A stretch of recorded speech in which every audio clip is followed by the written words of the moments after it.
So, you're ready to compete in the showmanship class. You've been practicing your pivots, straight lines, and setting up, and you're finally ready to turn in that entry form. But what exactly do you need to be ready to show in a showmanship class? Like any other class, showmanship has its own dress code that needs to be followed. In a Western class, you'll need a shirt like this one, long sleeve, preferably with a collar. Whatever you wear for your riding class is probably fine. But then instead of chaps, you wear these showmanship pants, which are similar to like a pair of dress slacks and can be found anywhere that sells show clothes. This you would combine with your Western boots and your hat to complete the look. Now, for a hunt seat class, the outfit is exactly the same as what you would wear for your riding class. You got your breeches, the button-up shirt, and the coat, again, combined with your English boots and your riding helmet. In a saddle seat class, you'll wear the same outfit you do in your normal saddle seat riding class, including your coat, vest, collared shirt, tie, derby, jodhpurs, and boots. The only difference is instead of pinning back the coat tails like you do when you're riding, you pin up the hems of your jodhpurs so that they're not dragging in the dirt. Also, you can use a riding whip in saddle seat classes, which is held high as your horse is set up. In showmanship, instead of just using a regular halter and lead rope, you use a leather halter and a lead chain.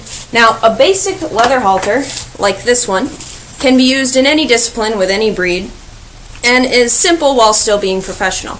Now, in a Western class, especially if you're showing a stock type horse, like a quarter horse, you can use a more decorated version, like this one.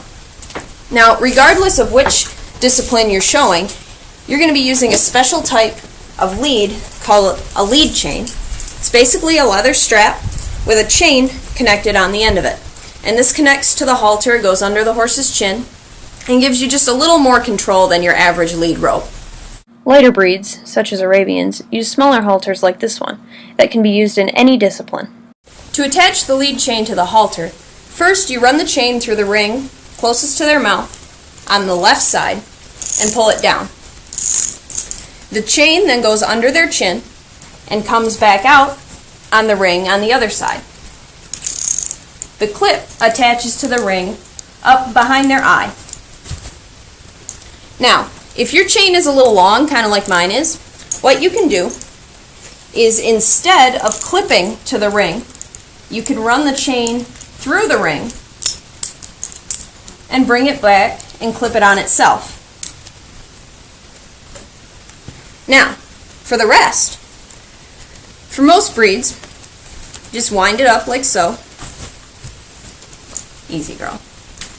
And hold it with both hands out in front. For quarter horses specifically, you'll want to have it in a loop and hold it by your hip with your other hand, your right hand, out in front by the horse's mouth. Before the class, you should bathe your horse and make sure that he is well groomed.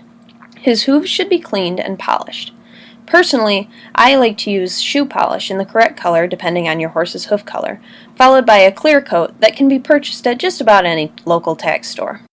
Your horse's whiskers around his muzzle and his eyes should be trimmed, along with the hair inside of his ears. For added shine, some Vaseline can be wiped around your horse's muzzle and eyes.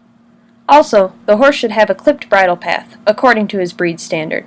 For example, quarter horses' bridle paths are usually only about 2 or 3 inches long, while an Arabian's bridle path is much longer, extending almost halfway down his neck. The horse's mane and tail should also be cut and styled according to the breed standard. Again, for example, quarter horses generally have shorter manes that are banded for all disciplines, and a tail that is left natural.